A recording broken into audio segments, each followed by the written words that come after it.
If you believe with your heart and your mind that you're going to do something, then you're committed to doing it. There's no going back.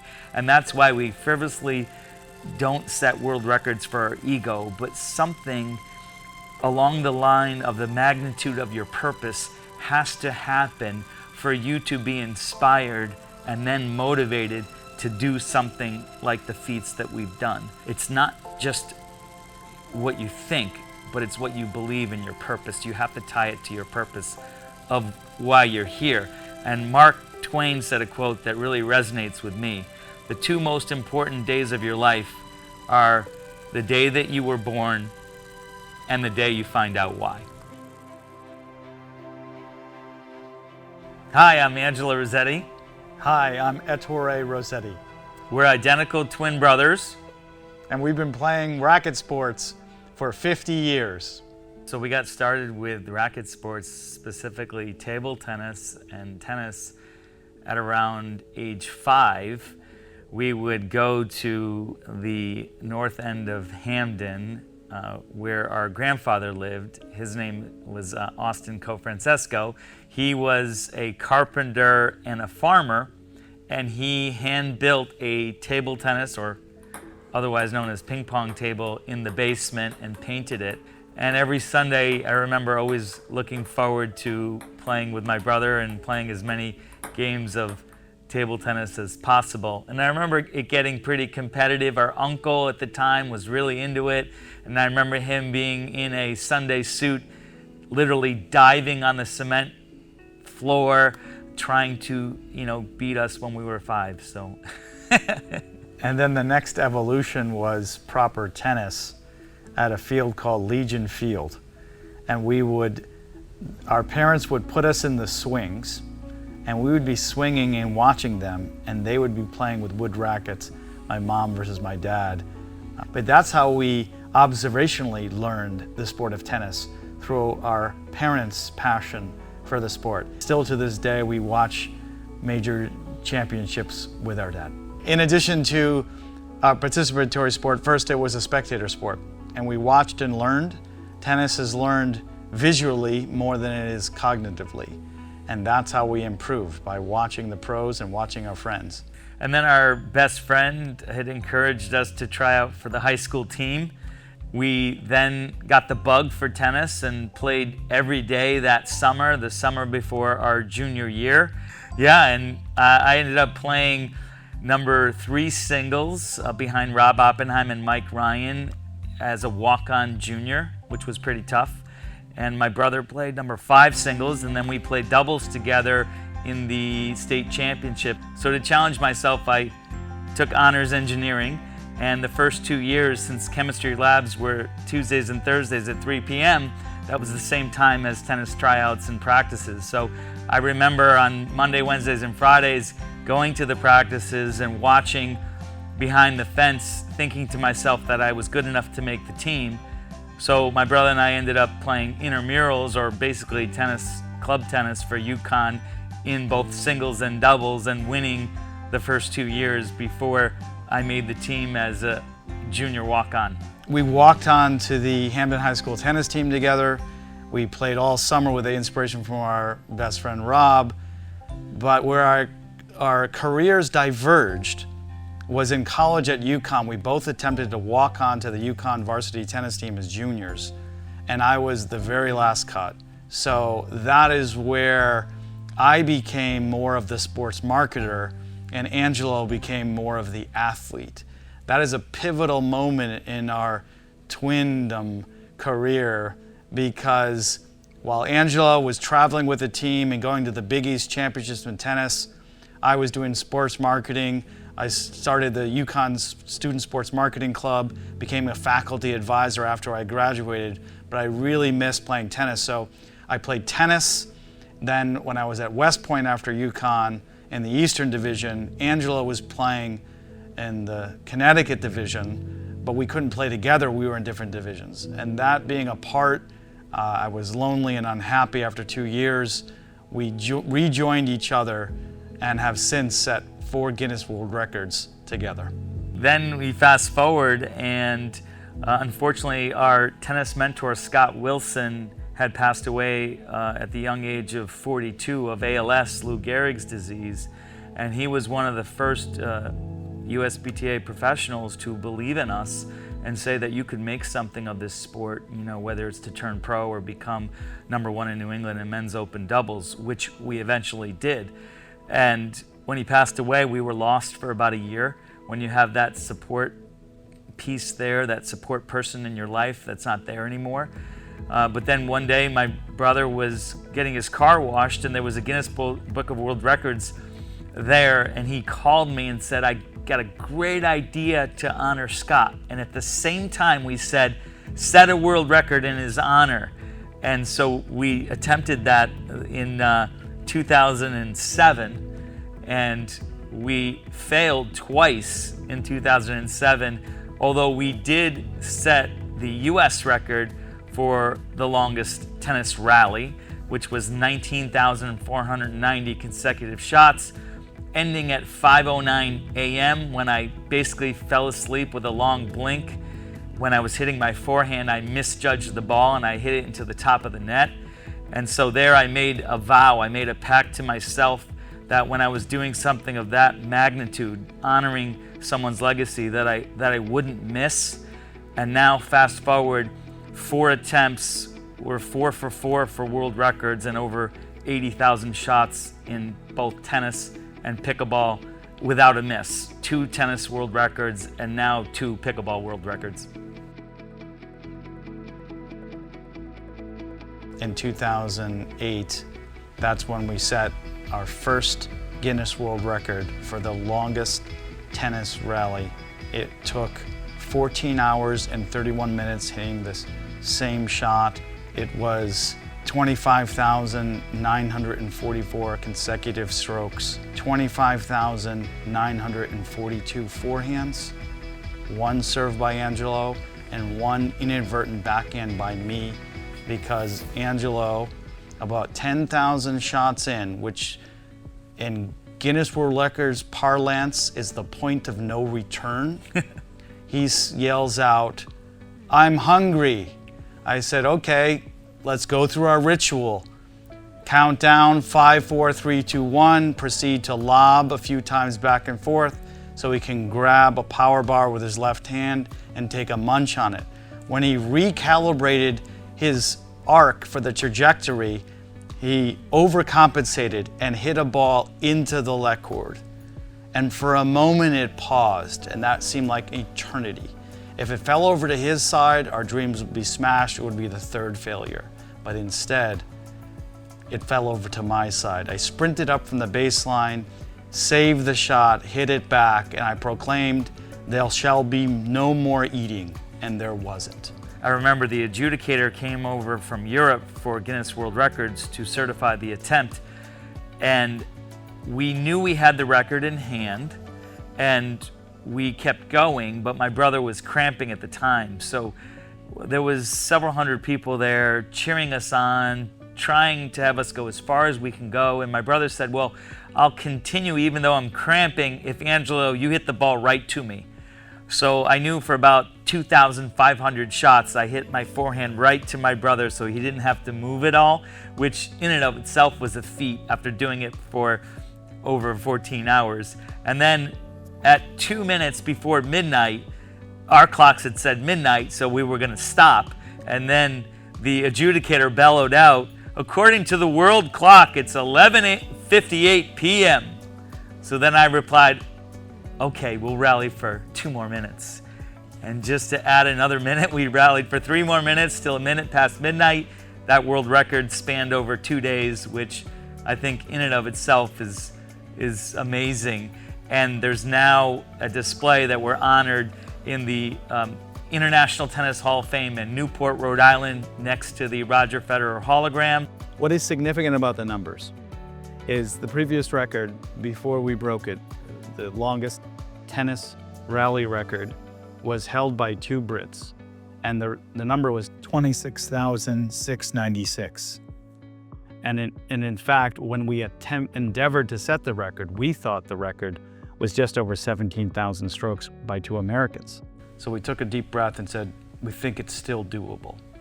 So we trained for a year, mental and physical training, and we looked at the videotape, the 2 fails, where we failed first in 2007. And we noticed we didn't hit the ball long, we didn't hit the ball wide. Both of them, we hit into the net. Once you learn a skill, you put it in your subconscious, then you should not be conscious about it. And Angelo teaches that in his book, Tenacity, which is spelled with 2 N's. The 25,000 had significance for 2 reasons. Our careers, as I mentioned earlier, diverged when he made the UConn varsity team and I did not. Now, I went on to become all intramurals at UConn in tennis, but we couldn't play together. And then Angelo, after setting the US record in 2007, called the Tennis Hall of Fame in Newport, Rhode Island, and said, "We would like to donate this ball for your exhibit." And they politely declined, saying, "We must remind you that this is the International Tennis Hall of Fame, not the National Tennis Hall of Fame. Maybe we'll consider it for our USTA wing." So that was our new motivation. Truly set a world record so we can donate the ball to the International Tennis Hall of Fame, and that dream has come true. It's on permanent exhibit there. Why would we set a Guinness World Record? As Angelo said earlier, if it's for your ego, you won't accomplish it. It's for a purpose that's greater than you, something extrinsic, not just intrinsic. And it was 2 reasons. 1, to honor our mentor, the USBTA teaching pro, Scott Wilson. And number 2, at that time, I worked at Save the Children, recently celebrating my 20th anniversary. And in that process, I discovered that 25,000 children die of preventable or treatable causes every single day. And I said, that's unacceptable, but no one's talking about it. So we said that was our second extrinsic motivation. If we set this record and CNN asks us, why did you do it? We would say, to honor those 25,000 children who die from preventable or treatable causes like malaria, HIV, AIDS, pneumonia, and TB. Our barriers that we overcame in 14 hours and 31 minutes pale in comparison to the barriers that the victims of these diseases face.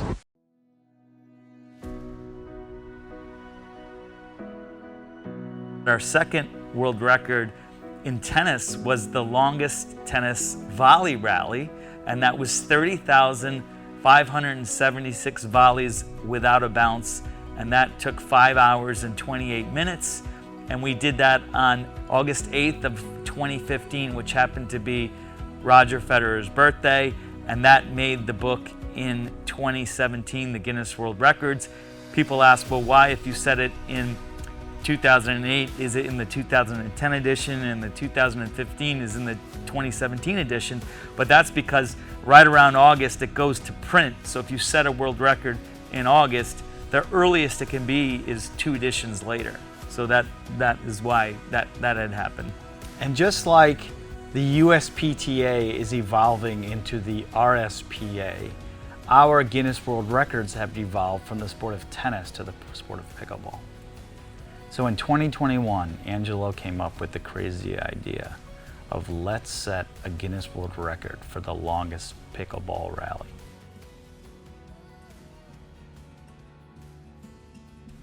And I'm like, there's no way I can do that. I'm not playing every day like you are. He's like, don't worry, you got this. We got the skill. He's a mental tennis skills coach, a mental skills coach, so he coached us into the record. And one of the key secrets of our success was rehearsal.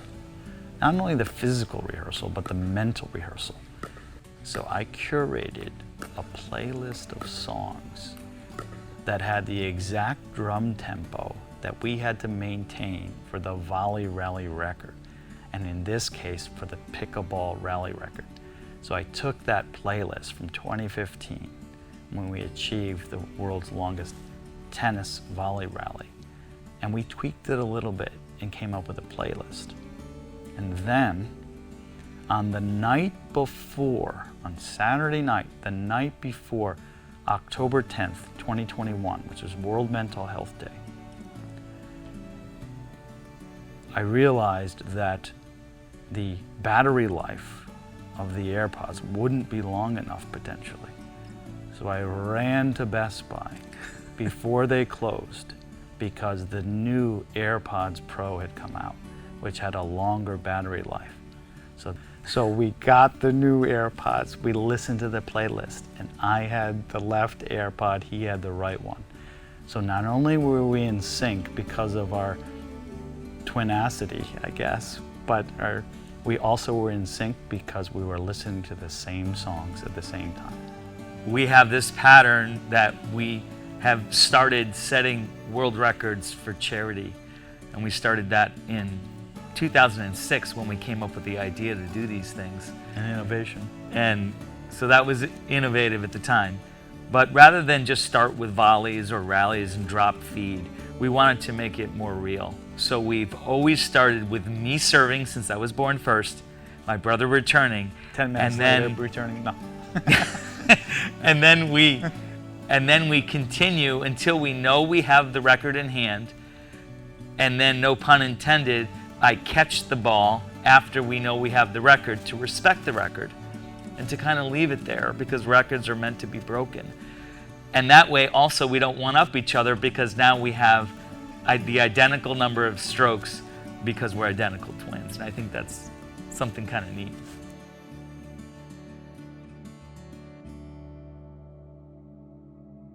Our mom passed away 2 years ago of pancreatic cancer. And the very first world record that she was not at was on World Mental Health Day, October 10th of 2021. And we thought it odd that only our dad showed up, and he had said that she wasn't quite feeling herself. Unbeknownst to her and us, she had pancreatic cancer. When we found out, we only had 30 days left with her, and that was really tough.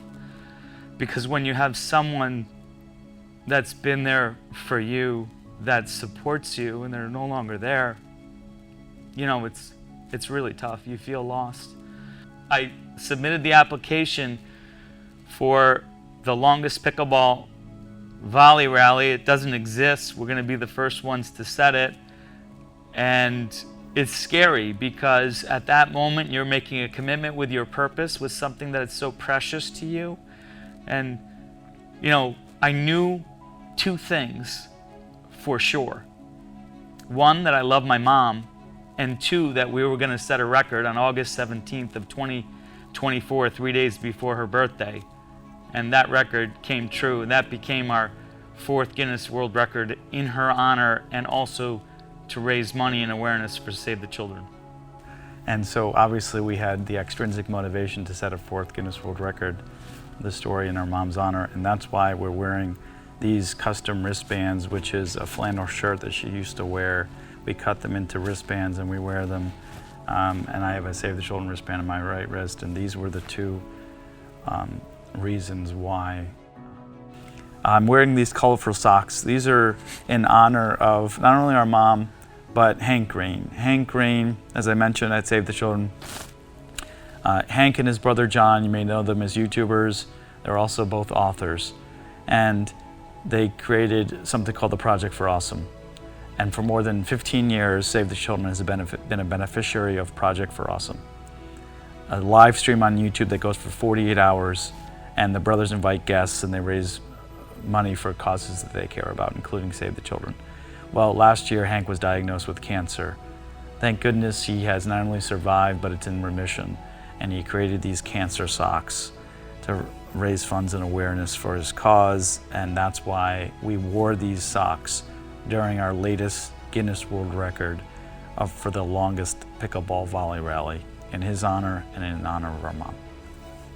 Our latest film, short film, 9-minute film we put together for the latest record is entitled The Infinite Game of Pickleball. And the infinite game can also be applied to tennis. And why is it infinite? A finite game has a winner and a loser. It is a zero-sum game if you're playing a finite game. But if you're playing an infinite game, if you're playing an infinite game with someone you love, like your twin brother, it's you're playing for love and joy. And this is another paddle that 50% of the proceeds go to Save the Children, and it has both of us on the front. That's when we set the longest pickleball rally, and we used paddles made by Engage. They were shipped and arrived the night before, so we didn't really have any practice time with the paddle, and we used a brand new Franklin X40 ball that had never been used before, so we were in uncharted territory. But I'm a believer that you always have to be ready for the moment, because you don't know when the moment is actually going to be there. And the live stream again wasn't working this year. It was over an hour delayed. We were supposed to start at noon, and we started after 1 p.m. on August 17th, and that made it more of a challenge. And I remember after we got the live stream repaired, my brother said, "Why don't we practice a little?" And I said, "There's no time for practice. All the fans here have been here for over an hour, so let's start right up." And we started right up without a practice. And if you're volleying the ball, you can't be in the non-volley zone, which means that we're going to be at least 14 feet apart with a much smaller paddle than a tennis racket. So the 4th world record, the one that we just accomplished this year, was by far the most difficult world record that we've set.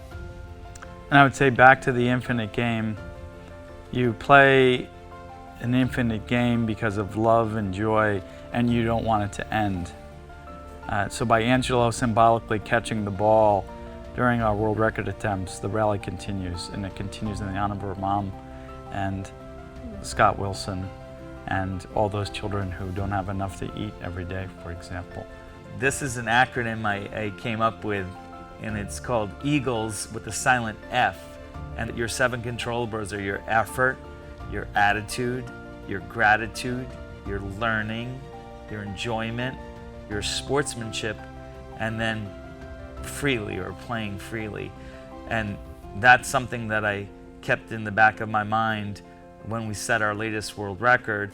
I have it written on our paddles, and it's something I coach when I coach mental skills, that if you can control your controllables, if you can focus on your eagles, then you can accomplish anything that you put your heart and your mind to. We love pickleball and we love tennis. We love them both. They can peacefully coexist, and should. Yeah. And but one of the nuances, what I love about pickleball, is you get medals, and there's also a podium. And that podium photo and the medals, the pursuit of the medal, it's about the pursuit, it's about the outcome. It's about trying. So we were inspired by the Jensen brothers, the way they chest bump and rock and roll tennis, and really enjoy it. So we said, let's set Guinness World Records for charity. Yeah. As identical twins. And let's become the best twin teachers in the world. And that's what we are. That's what we found in RSPA. Our mom is a teacher, and she taught us how to teach, and now we're teachers. So I'm proud of that. You got to pay it forward.